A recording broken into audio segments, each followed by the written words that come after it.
Prynhawn da aelodau, good afternoon, a chroeso i gyfarfod craffu addysg sgiliau a lles. Good afternoon and welcome to this hybrid meeting of the Education Skills and Wellbeing Scrutiny Committee on the 22nd of January 2025. I am Councillor Rebecca Phillips and I will be chairing this meeting. Before we move on to the next agenda item, please note that this meeting will be recorded. Please can you ensure that your phones are switched to silent for the duration of the meeting. Can members and officers who are present in the chamber please use their microphones when speaking. When asked to raise your hand, can members who are virtually viewing this meeting raise your electronic hand, and members who are in the chamber please raise your physical hand. I wish to remind members signing in remotely of their legal obligation to have their cameras switched on during the meeting, please, in order to be seen and heard whilst participating in council business. Now I move on to agenda item 2. Are there any declarations of interest, please? I can't. Oh. Councillor Peter Rees, I know you indicated in pre-briefing. If you want to declare your interest, please. Yes, I'm Chair of Governors of Cefn Saeson. It's part 1, 4B. Diolch yn fawr. Are there any other declarations? Councillor Saifra Harman, please. Yes, thank you, Chair. I have a personal and prejudicial interest on agenda item 4C, the Aberavon Seafront Master Plan, and I would and it would be my intention, Chair, to leave the meeting when that item is discussed. Thank you very much, diolch. I don't see any other declarations. So moving on to the minutes of the previous meeting, which is on page 5 to 12 of your agenda pack. If you feel that these minutes are an accurate record of the meeting, please can I have a proposer and a seconder? I'll propose, Chair. And a seconder? I'll second, Chair. Diolch yn fawr. If members do not indicate to the contrary, then I will take it that these minutes are approved. I can see no indication to the contrary, Chair, so those minutes are approved. Diolch yn fawr. We will now move to consider the reports as selected by this committee for consideration. Agenda item 4A, Strategic Schools Improvement Programme, proposals to reorganise ALM provision at Cwmtawe Comprehensive School, results of consultation and permission to advertise notice for objections. And these are on pages 13 to 94 of your agenda packs. The report is for decision. Please can officers provide a brief introduction to the report? Diolch. Thank you, Chair. Yes, brief introduction for the report. This is the second of 3 reports in the process for any school reorganisation proposal. The first report came to us permission to consult. The consultation has now been undertaken and closed. We had, for Cwmtawe, we had 2 responses. One was Estyn, who has to respond, and one was from the Community Council, I think it was Pontardawe Community Council, yeah, who had no comment to make. So the report doesn't really contain anything about the consultation because there was no comments. Estyn's view was that it will be at least likely to maintain provision at least. So there was no issue there. So this report is asking for permission to publish a statutory notice, which is the next step of the process before final determination at the end of this summer term. Thank you. Diolch yn fawr, Rhiannon. As Rhiannon stated, this report has come before us previously before it went out to consultation, so we have previously scrutinised. I do have a question from pre-brief from Councillor Sonia Reynolds, please. Diolch. Sorry, Chair, I shan't be asking any questions today. No voice. No problem. We hope you get better soon, Councillor Reynolds. Diolch. You're welcome to put questions in the chat if you want to, but don't feel that you have to. Thank you. Diolch. It's nothing urgent. Diolch. Do you have any further questions on this matter? No, I don't see anyone. The recommendation is listed on page 14 of the agenda pack. Can I please have a proposer and a seconder? I'll propose, Chair. Happy to second, Chair. Diolch yn fawr. Can members please indicate if they wish to abstain? I can see no abstentions, Chair. Members, if you do not indicate to the contrary, then I will take it that this decision is supported to Cabinet. I can see no indications to the contrary, Chair, so this recommendation is supported to Cabinet. Thank you. Moving on to agenda item 4B, which is the Strategic School Improvement Programme to reorganise ALM provision at Kevin Syson Comprehensive School. Rhiannon, do you have anything to add to the report? Thank you, Chair. No, just to say this is a similar report to the previous one, exactly the same process, just relating to Kevin Syson VI unit rather than the Cwmtawi one. Lovely. Thank you. Do you have any questions, members? I don't see anyone. The recommendation is therefore listed on page 98 of the agenda pack. Can I please have a proposer and a seconder? I'll propose, Chair. Thank you.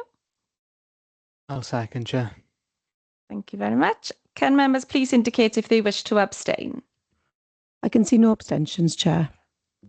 Members, if you do not indicate to the contrary, then I will take it that this decision is supported to Cabinet. Chair, I can see no indications to the contrary, so this recommendation is supported to Cabinet. Thank you. Agenda item 4C, Aberavon Seafront Master Plan.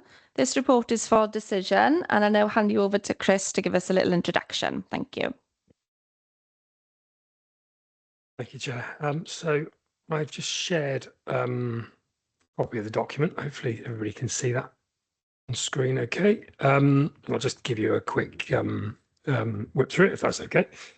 So it's been a long sort of held ambition really for a strategic master plan for Aberavon Seafront. This is a joint piece of work between ourselves and in education and colleagues in regeneration, and it's a joint report. This piece of work... Oh, sorry, Chris, can I just stop? Can I just check that Councillor Harman has left? If you just bear with me a second.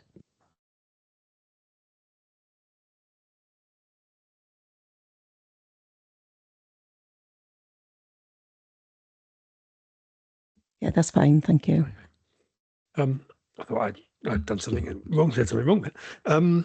This has been funded via SPF, so Shared Prosperity Fund, and as I say, jointly managed. We went through a tender process, which found Roberts Limbrick, who have been incredibly professional right the way throughout and produced a good quality document. Actually, they won that tender process. So to get to this stage with this sort of final version, we have been through 2 rounds of consultation, and the consultation outcomes are detailed within the pack, and we've had a really good level of engagement, actually, in fact, incredibly good level of engagement from people that included sort of face-to-face and online, with a couple of sessions set up in the Leisure Centre, Aberavon Leisure Centre. It's a strategic sort of land use document. It is not meant to be an absolute, so it will change, it will morph as sort of opportunities present themselves. So it needs to be flexible, and that's how what it's very much designed to be. And what it isn't, it's not also an operational plan for the seafront. This is very much a sort of a regeneration piece of work. So just to pick out the sort of the key areas in the it's useful, isn't it? My mouse is now there we go. Just to pick out the key zones really, so, and the key changes. So between phase 1 and 2 of the consultation, the key changes have been that in the original proposals, again, which are all documented in the paper, there were some proposals to amalgamate the site, not necessarily the buildings, but the site of the Coast Guard unit and the RNLI buildings. And they both actually weren't particularly happy with that as a proposal. So we've taken that out, and I think we'll deal with that as a slightly separate issue should an opportunity present itself in due course for that. They're not, what we've currently got there are 2 fairly utilitarian looking buildings. They're very functional. They're not the most attractive. So there might be something in the future, but there wasn't a desire to push that on at this stage. And then also the Tir Morfa site, so at the western end of the seafront, there was a original proposal for a sort of mixed use, leisure use and housing, and what we've got now in the final document is the housing has been taken out of that, and a full leisure opportunity offer is the one that's being proposed. It would be remiss of me not just to add that the current local development plan has that site allocated as housing. Hence, we went around the block a few times, should we say, we're trying to work out exactly what we want there and how that might look. So the site's broken down into 6 zones, or the seafront's broken down into 6 zones. So you've got some detail there of the 6 zones, and I'll just walk you through them very, very briefly. So starting at the eastern end, you've got the Naval Club site and the sort of the dunes and the car park there. West side, did I say eastern side? Sorry, western side, east and west's mixed up. There's some proposals there around making better use of the dunes, tidying that area up, which is a bit untidy, doing something with the Naval Club in the future, and that might come forward at some stage in the relative short term. Then you've got the Tearmorfa leisure site I've just talked about. So that did have some housing on there, following some feedback from ward councillors and actually really strong public feedback. We've taken that out. And we've put a leisure scheme in there. Quite what that looks like in the future, I'm not entirely sure. I think it will probably be subject to quite a bit more work to get that into a sort of into a space where that would work. And we've certainly had discussions about whether that's public park or whether that's some sort of built leisure offer or what it might actually be. Then it sort of comes into that middle area there where it's like a play zone. So talking about that sort of zone 3 with the play parks, the aqua splash, and making the most of that in a sort of in a sort of play type theme.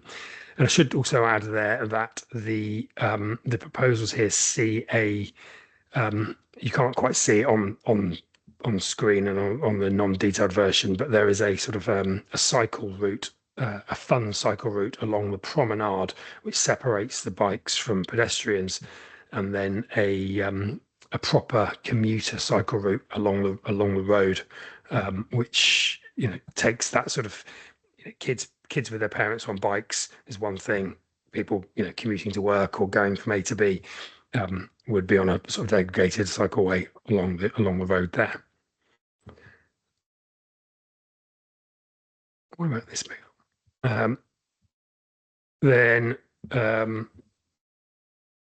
zone 4 becomes a bit more about event space, and there's a big skate park proposed for in there, some wildflower mix and the sort of sunken gardens area, and really sort of theming it in that type of way, that sort of versatile event space. And then as we get a bit further east, we've got the whale. We had a lot of debate about the whale, as you can imagine, with the consultants, and we were very clear that was well loved, and they weren't to touch it. And so that's left there, but also sort of an added opportunity around F&B on that site, and some toilets down that end, which I know are people, particularly on the small beach, actually are very keen to see. And then we go into the sort of small beach area, which was more about linking to those toilets I've just mentioned, and promoting those active travel routes and upgrading the signage. So that's a very brief overview of where we are. I'm happy to take any questions. Thank you very much for that. Massive project, Chris. I'm just interested in how are we doing it in terms of the phased approach, or if we've got any idea on that yet. Thank you. Yeah, I don't think we've quite sort of narrowed that down. So right at the beginning of the specification, actually, we did have when we were talking about how we were specified as project, we had a piece of work in there for the consultants to sort of produce sort of the first stage projects, but we actually took it out because we weren't quite sure how this was going to look. So yeah, I think it will come down to how funding opportunities present themselves. I talked about the Naval Club just now. I think that's one area where actually there perhaps is an early opportunity with the Naval Club. It's currently closed, and I know they're looking for tenants in there. So we haven't got active conversations. We want to get this over the line, but there will be some opportunities. I think that's our next piece of work, is to go and try and phase this and put this into some sort of project list. Great, thank you very much. I do have some indications. So firstly, Councillor Keogh, please. Thank you, Chair. I think Councillor Percy's before me, I think. You indicated in pre-brief, Councillor Keogh, that's why I All right, brought I you in. see. Okay, fine, okay. Thank you. Sorry about that. It's just that it looks promising if it comes to fruition. I'm glad to see that you've left the whale alone. I remember back in the early 2000s, there was a plan to take it away, but we were threatened with public lynching at that time, so I think it was left alone. But I'm more concerned, and I have mentioned this to the last chief executive, that behind the Naval Club, you have a large area of dune. Now, back in the late 1960s, early 1970s, a huge pit was dug there, where when the Talbot town centre was demolished, that's where it was placed and then covered with sand. But recently, through storms and bad weather, and this is starting to appear along the beach line. So before you start looking at that, I suggest we take some samples to find just what is in there, because back in the late 60s, early 70s, health and safety wasn't like it is today. It's not as tough as it is today. So I recommend that you have a little look there before you go any further. Thank you very much. Thank you, Councillor. I'll just say, yeah, we're well aware there's all sorts appearing there as the sort of coastal erosion takes effect, actually, and that certainly would be, before anything was done to that effect, we would certainly have a good look at what might be there. I think the proposals for the dunes really are much more about just trying to put some boardwalks in and try to manage that, actually, the erosion that the users, the beach users, are causing in that area, and just try to sort of manage that in a slightly better way, particularly around sort of biodiversity. So absolutely note your point. Thank you. Diolch yn fawr. Councillor Rydian Maisen did indicate in pre-brief that he has concerns regarding parking issues, especially for camper vans. Are we confident that there's sufficient parking, or are there any further plans that we have? Thank you. Car parking. It's not a subject that anybody wants to really talk about, is it? I don't think. I mean, yeah, it's pretty commonplace for seafronts to have pressure on car parking. I'm quite confident there's enough parking down there for a normal day. You get the very peak days, there probably isn't enough car parking, and sort of planning for them, you'd end up with big swathes of land being empty for long periods. So again, I don't know many seafront locations that have got that. It's about creating a balance in there, I think, and we've got quite a good considerable amount of car parking along the seafront, albeit you've got to, the space for spread out, and you've got to walk to some of the areas.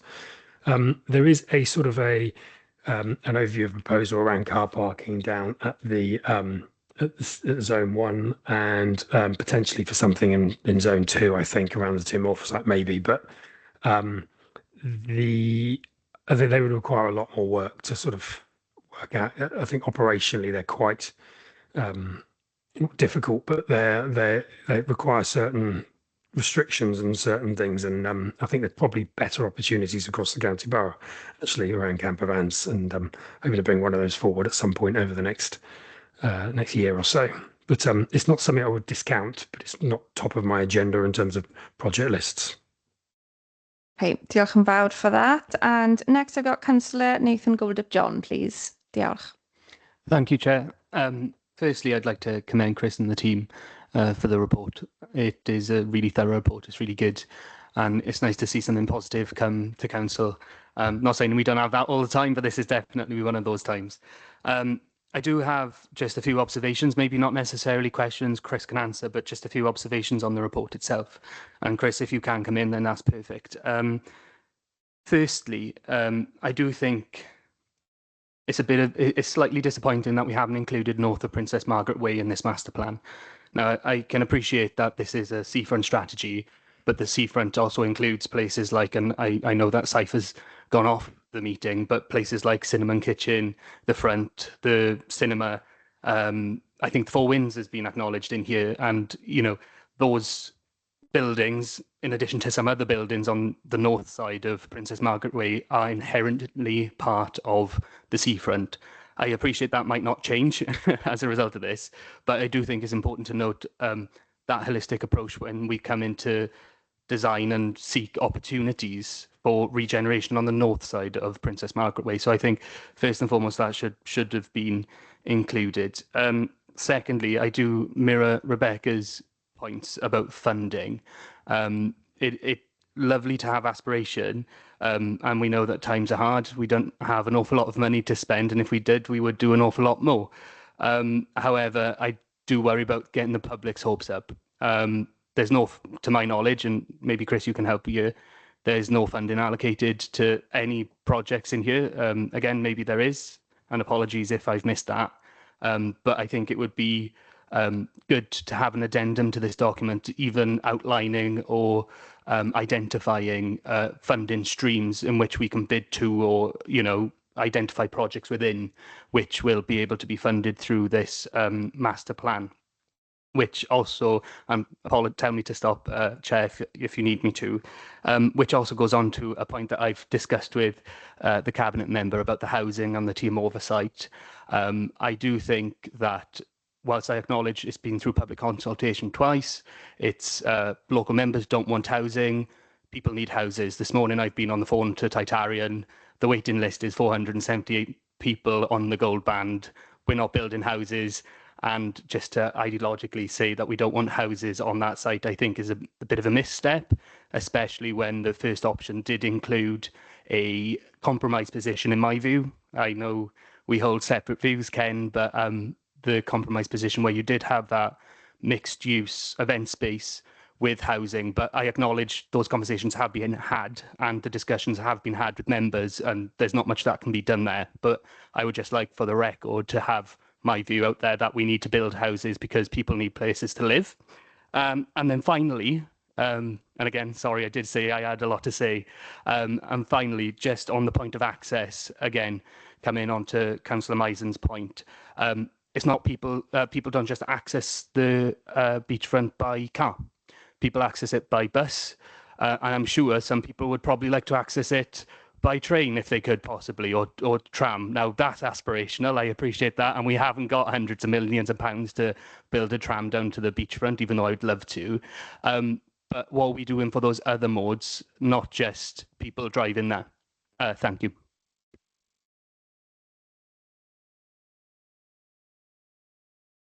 I'm just taking a deep breath.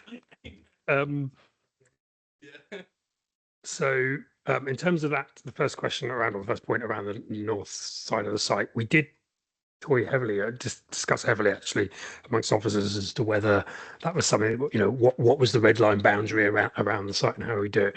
We actually decided that we'd leave it out at that point because mainly because it wasn't in our ownership and just therefore much more difficult to do. So largely, so we took that out. That doesn't mean it's not something that, aspirations to do some of that. We just didn't include it in this scheme because it just was out of our immediate grasp, I suppose. In terms of the funding point, funding is always going to be an issue, isn't it? And we could probably give you a list of what funding opportunities are today, but that'll be different tomorrow, no doubt. So we will, keep an eye on them, but it becomes much easier to get funding when you've got a strategic document that gives you that basis. So, it's a bit chicken and egg, I know, but that's what this does. It will hopefully set out a scene and give us something to be able to bid for, and bid with the background of having done a lot of that consultation and set out that strategic framework. I'm not going to get drawn into the housing debate. I will slopey shoulder that one to my portfolio holder if that's okay. And just in terms of the the transport and the access, yeah, absolutely right. You'll see that there is some improved cycling links, particularly along that sort of the eastern side, along the sort of linking up with the cycle links around, and actually having cycled down there from here, it's not the most easiest route, is it? It's pretty arduous. So you're right, there's quite a lot of more can be done for that. But the transport issues come through. You've got the events strategy later, actually it comes through in that as well. It's the same sort of argument around transport locally. Can I call the cabinet member in first? Yeah, Ken, thank you. Thank you, Chair. And while I'm speaking, I'll take the opportunity to thank Chris and the team and the consultants and everyone who's engaged with this, including the local members and the public. I think what we've ended up with is an excellent plan to move forward and really make something of the seafront one of the jewels in our crown, both in terms of our residents and potential visitors. On the specifics that Nathan has mentioned about the housing, we're all acutely aware of the housing crisis and the need to build houses. I think in this instance, it is a site that needs to be treated as an exceptional site because of its location. There used to be, many of us will remember, large tracts of land down towards the seafront that had previously been used for car parking or commercial uses. Many of those have now had houses built on them, and this is really the last site available for the seafront, for developing the seafront amenities, and ultimately, while absolutely we need houses and we need to put houses, build as many houses as we can. You can build houses in places other than the seafront, but you can't build amenities for the seafront anywhere other than at the seafront. And I think that's what makes this site one of, to be treated specifically as part of this strategy rather than, as a housing site. Thank you, Chair. Nathan, did you want to come back in? Are you happy with? Just 1 point, if that's okay. 1 point. Yeah, 1 point. I won't ramble on, honestly. And thank you, Ken, for your response. I know we've had multiple discussions, and yeah, I take your point on board. Chris, it was just your point about master plans and the cycle lanes. Yeah, absolutely endorse that strategy. We haven't had master plans in the past, and as a planner and urban designer, I completely understand the need to have these strategy documents. It's just that public perception and monitoring their expectations, that was my initial concern, but I completely take your point on board there. And again, I appreciate this is a master plan of the physical realm, and you can't necessarily say we're going to have increased bus frequencies because that's more of an operational intervention, so to speak. But yeah, just maybe if we do something like that in the future, just to have a little nod towards something like that. Thank you. Great, diolch. Councillor Percy, thank you very much for bearing with us. Do you want to come in now? Diolch. No problem, Cadeirydd, that's okay.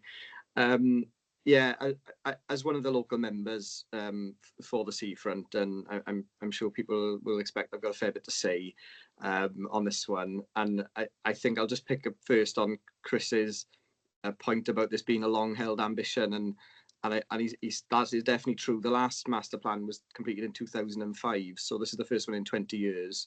And certainly since I've been elected, it was quite clear that we needed a strategic document like this. The last set of master plans transformed the seafront from when I was a child into my early teens, from what was completely dilapidated and run down to what we've got today.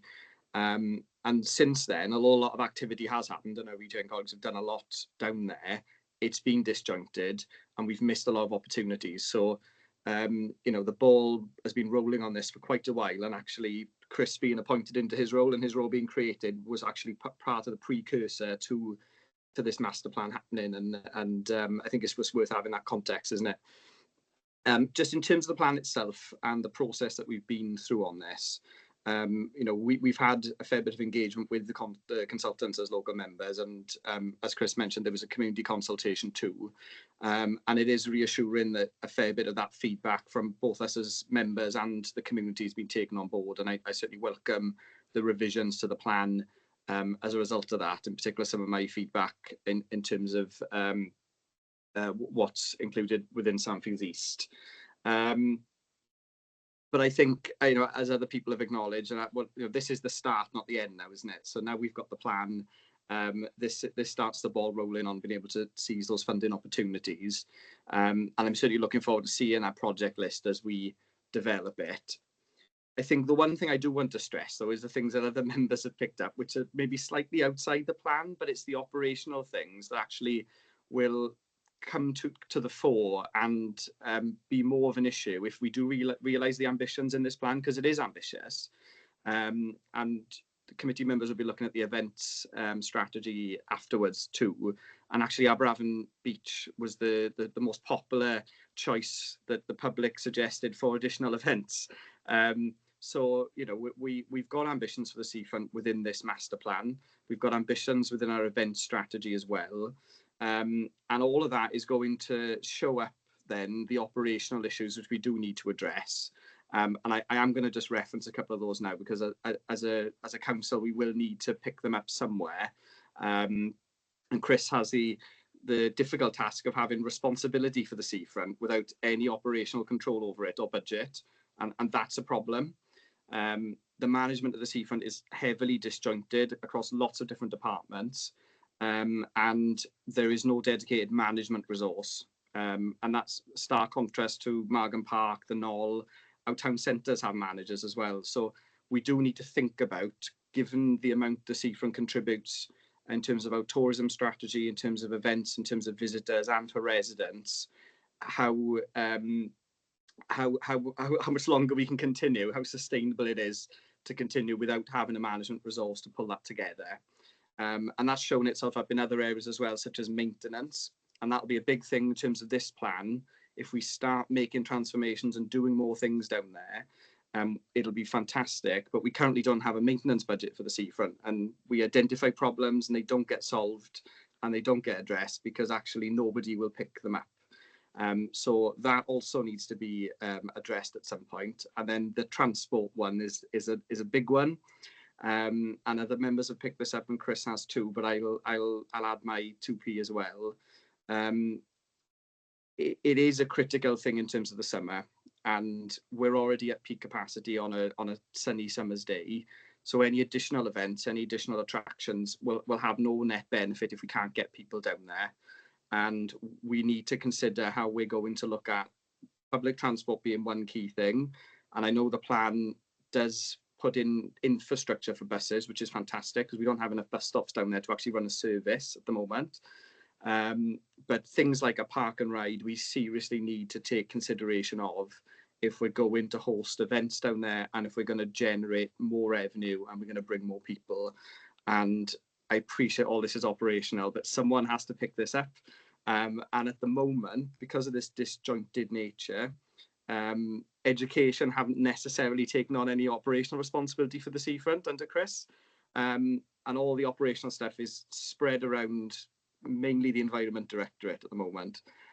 And I'm not sure who's in the chamber in terms of officers, but this is certainly something that I think the Chief Exec and the corporate directors need to look at, because if we're going to fully realise the ambitions of this plan, we're going to hit these operational roadblocks very, very soon. And I'd really like to see those addressed. But otherwise, in terms of the master plan, I welcome it. It's ambitious. It's captured a lot of the certainly the ambition I have, and I know my residents have for the seafront, and for that it's fantastic. Diolch Cadeirydd, thank you. Diolch, Sean. Chris, do you want to come back on? I'm not really sure there's an awful lot I can add to that, is there? I mean, you know, Councillor Percy and I've had long conversations about it, sort of share a bit of frustration around some of that, and you know, we'll continue to try and unpick it.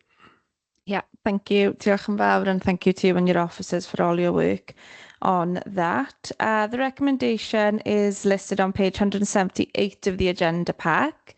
Can I please have a proposer and a seconder? Oh, Councillor Keogh, sorry, did you have a question? Yeah, it's more of a statement than anything else. I'm going to say I totally agree with what Sean has said, because, as I said, he's very closely involved with the Aberafon seafront. But this area is going to boom within the next 3 or 4 years with the amount of work and new projects in industry coming in. And we are talking projects of billions of pounds. And that is going to bring extra people into the area. And the last time we had anything major going on here, the population of Port Talbot goes up because they find it's a nice place and they decide to stay. So the population will increase. You know, but the thing is, we want to, what's the words I'm looking for? Old age doesn't come alone, by damn. Is to latch on to these projects that are coming here, to see if we can get any money out of it, because we are talking billions and billions of pounds. Thank you. Thank you very much for that statement, Councillor Keogh. Any other questions before we move on to the recommendation? I don't see anyone. So the recommendation is listed on page 178 of the agenda pack. Could I please have a proposer and a seconder? I'll propose, Chair. Diolch. And a seconder. Happy to second it, Chair. Diolch yn fawr. Can members please indicate if they wish to abstain? I can see no abstentions, Chair.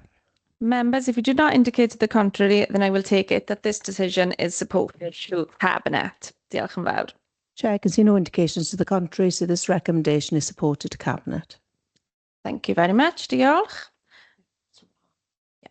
We'll just get Councillor Saif Rahman back into the meeting for the next agenda item.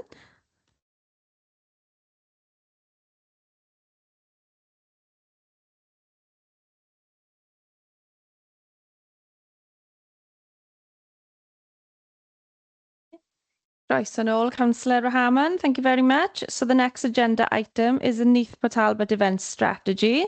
The report is again for decision. Please can officers provide a brief introduction to this report? Diolch. Thank you. So members might remember that back in about October, I think it was September, October, we brought forward a series of policies. October?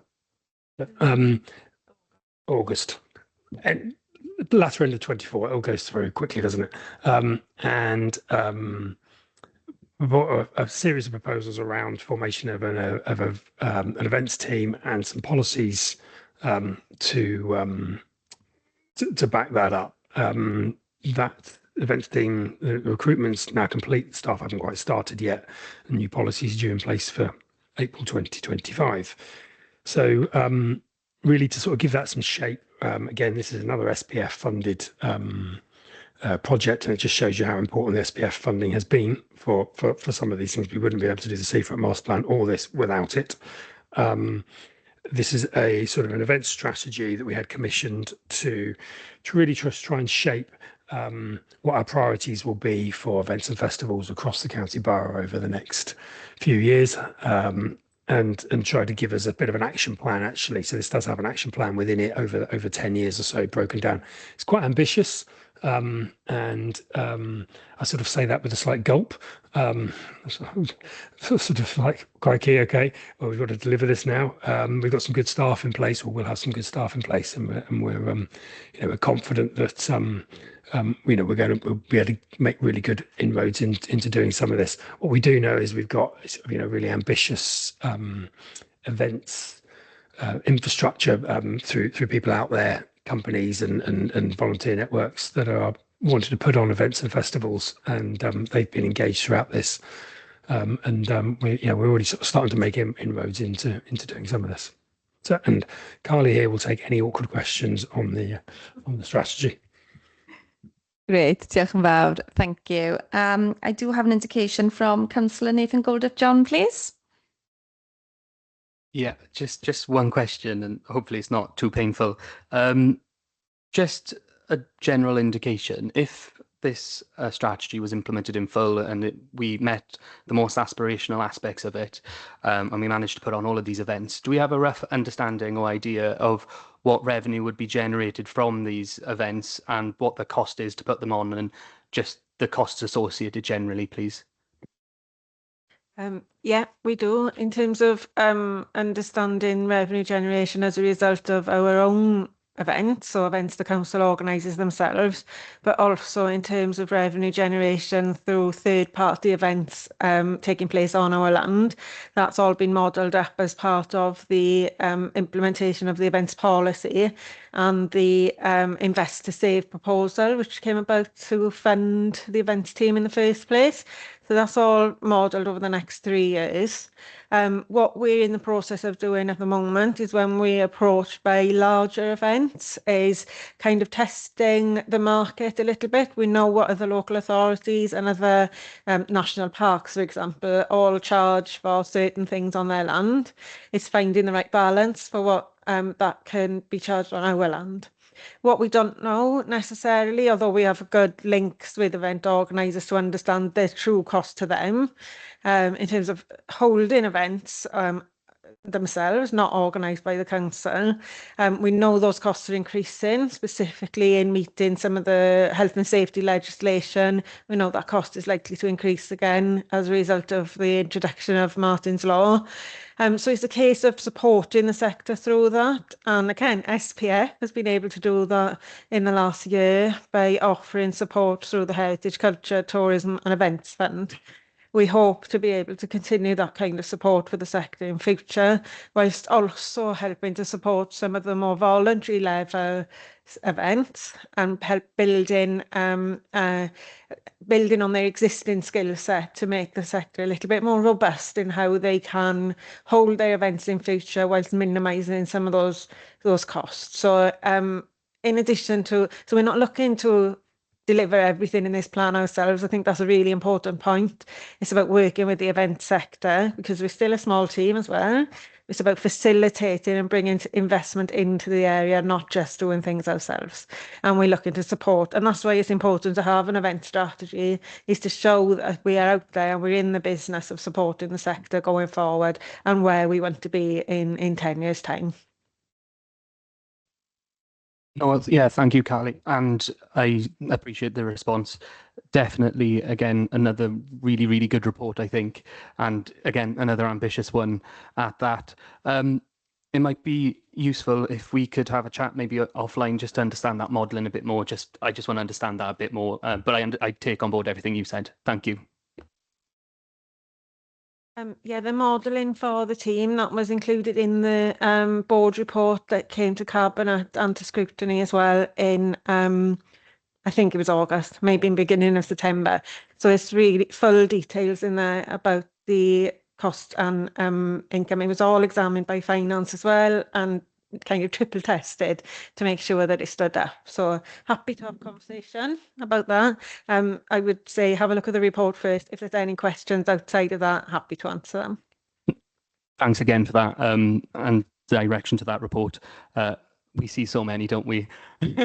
So yeah, absolutely. I'll go back to that, and if I have any questions, then I'll come to you. Thank you very much. Thank you. Diolch yn fawr. Do you have any further questions on the strategy, please? No. I'm just interested in how we, as a committee, are going to see this report, how often, and how will we be monitoring it going forward, please? The proposal within the strategy is an annual report, but of course we're more than happy to report as and when the committee require us to, really. So happy to take recommendations on that. But yeah, it is a long-term plan, so bear that in mind. It's not all going to happen overnight, and it is a big sector to get on top of, in addition to a brand new team coming into place to do all that, and all of which will be in place in the next few weeks as well. So yeah, the recommendation I think within the report is annual reporting, but we'll take a recommendation of this committee on what they'd like to see. Amazing, thank you. And if any members have any thoughts on that, please get in touch with myself or Pamela. Any other questions? No? Diolch yn fawr. So the recommendation is listed on page 244 of the agenda pack. Can I please have a proposer and a seconder? Diolch. Sorry, Councillor Wolford, could you put your mic on and propose? I'll propose, Chair. Thank you. Diolch. Clicky button. I'll second it, Chair. Diolch yn fawr. Can members please indicate if they wish to abstain?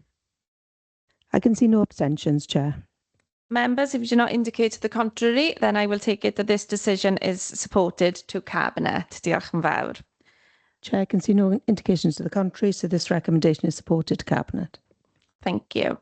So we move on to agenda item 4E, the Neath Talbot Accessibility Strategy for Schools 2025-2028.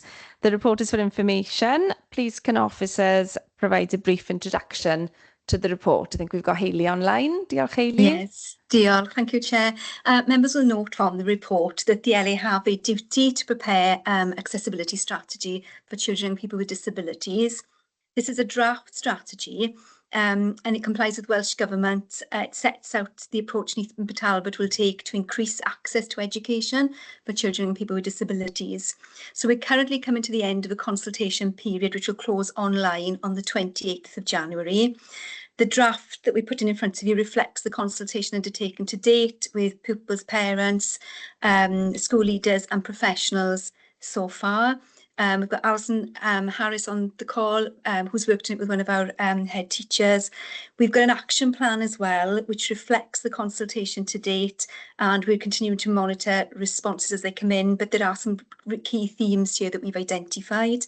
There's an opportunity for members really to have a look at it and also to be aware that the online consultation will be closing, and once we finalise it, obviously we'll be bringing it to Cabinet, and then we will launch it then later in the spring term with schools, with governors and wider professionals.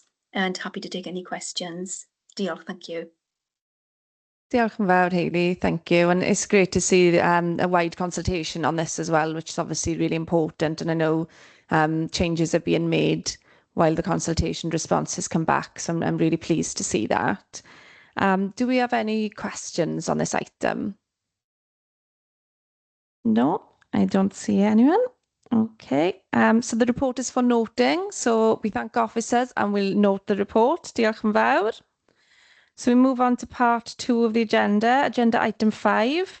We will now consider the report selected by this committee for consideration under the Scrutiny Committee Forward Work Programme.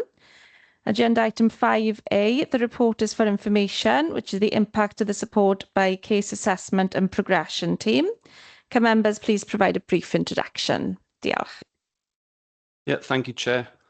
So the core purpose of the service is to coordinate and ensure that other services and agencies undertake their commitments and interventions when and where they said they would. We've reacted to the need identified by our pupils, our school leaders and officers. We offer support for pupils at risk of exclusion to ensure support is appropriate, there's no duplication and it's at the correct pace. We tend to support pupils at risk of exclusion from school or disengagement. They might have poor attendance or the risk of becoming NEAT, which is the possibility of not going into education, employment or training. CAP officers meet with school, family, the young person to better understand the current situation and is there any other barriers that we can help them support with. And whilst the CAP officers work closely with families and pupils to understand the position, they do not themselves provide direct support. They ensure that others are supporting that young person when they said they would. I've got John, the coordinator for children and family support, and Sam, the lead manager for family and family support with us if there are any questions. Lovely. Diolch yn fawr. Members, do you have any questions on this item, please? No, I've just got a quick one, if that's okay. Just on the bottom of page 379, where it alludes to the case load numbers. I'm just wondering, is this the number that we expected to see, or is it more, or is it less, and how we really compare to other local authorities, please? It's a hard one to answer because it's a new service. I don't know what we expected, really. I think the director who initiated this service, he started off with just giving us one CAP worker, and he said, when I asked him, well, is this going to be a big team, a small team, what's it going to look like? And he said, well, will grow as demand grows, and we've grown to the stage of where we are at the moment. So I think it's settling now. So the number of staff we've got versus the number of cases we've got is manageable. We've got 2 individuals who are going to go off shortly on maternity leave, so their cases are going to be reallocated. So there's going to be an increase in work demand on the current staff there. So at the moment, the team are managing, because what I don't want to do is by giving them too many cases, and then you get the jam and the bread situation where you spread the jam too thinly, and they effectively don't make a contribution to what they should be doing. So at the moment, the answer to your question is a difficult one to plan in advance, but they're coping and they're working really well with the cases that they've been allocated. And as the service will grow even further once it gets embedded into schools. Diolch yn fawr, John. As you say, that is really important that, we don't lose officers, because they're under too much pressure, or, I know you know where I'm coming from, so I won't go on any more about that. So, Marie Caddick, please. Diolch. Do the schools call you in when they want you, or do if they got a problem, a child of giving them concern, do they call you in to, sorry, I'm not sure to which one to. Yeah. Schools make referrals into us when they are identifying that children are, that services are not doing what they should be, and therefore the children are not progressing or their exclusions are increasing. So school will make referrals. We also then, with the transition workers, if we've got children who've been permanently excluded from one school, we pick them up automatically to get them into their new school. So it's a bit of, it comes from the schools, a little bit of, we pick them up because of the processes. Are you finding that it's the upper end of the comprehensive schools that you get? I'm just concerned because I feel a lot of children start some of these or have some of these problems in years 7 or 8, 9, and I just wondered if they got sort of left, and because I know you're new, and I think it's it's wonderful because, well, it seems to have more children to I think initially it was a lot of upper end, year 10 and 11, but as we've sort of bedded in and the schools have got used to what we do, we're finding far more referrals now, particularly in year 8 and 9 at the moment. Well, I think year 8's always been Sorry, Chair. What we're trying to do is get ahead of the curve as well. So rather than be reactive, we're trying to be proactive. And yes, schools can refer in, but part of the CAP's job is to make sure that the schools are actually doing what they should be doing as well. Thank you, Chair. Diolch yn fawr. Any further questions, please? No, I don't see anybody. So this report is again for noting. So thank you, officers. Diolch yn fawr I chi gyd. Moving on to part 3 of the agenda, we will now consider the performance monitoring reports on the Scrutiny Committee Forwards Work Programme.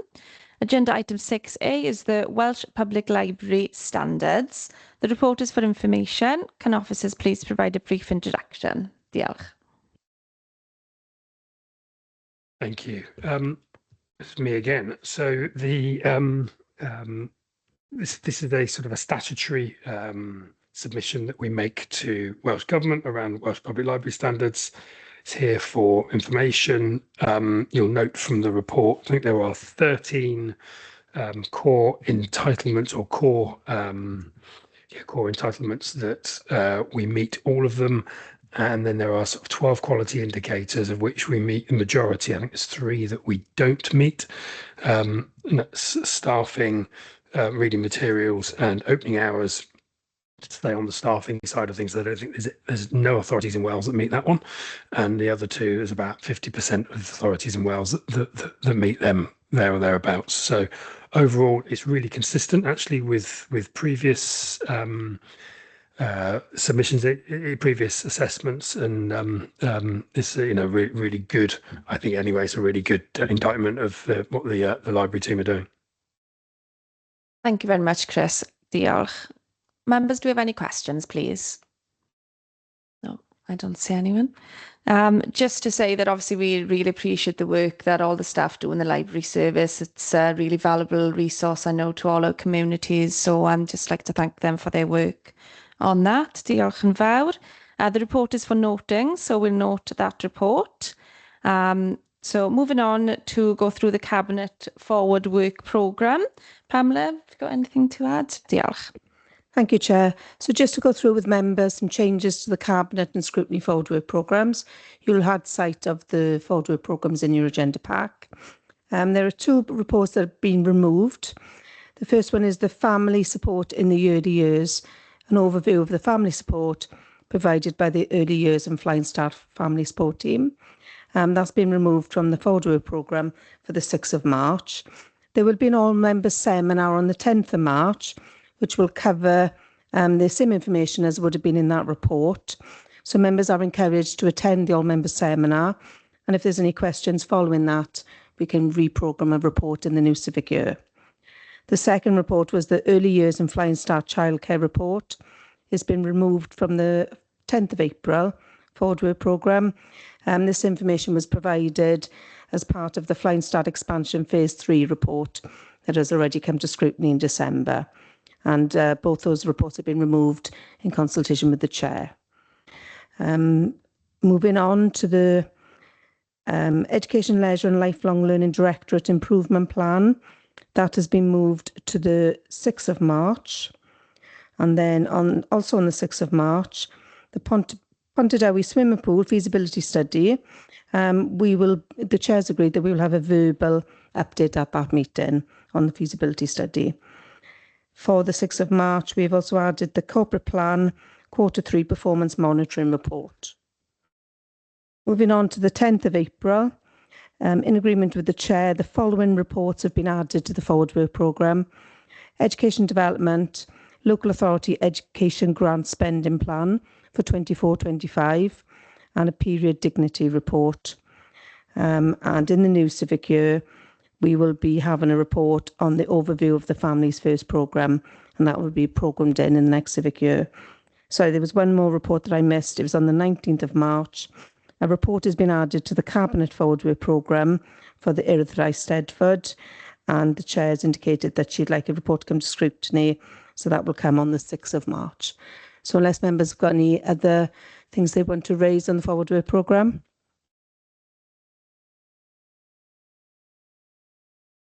Councillor Reynolds, we'll just have a look at the chat now.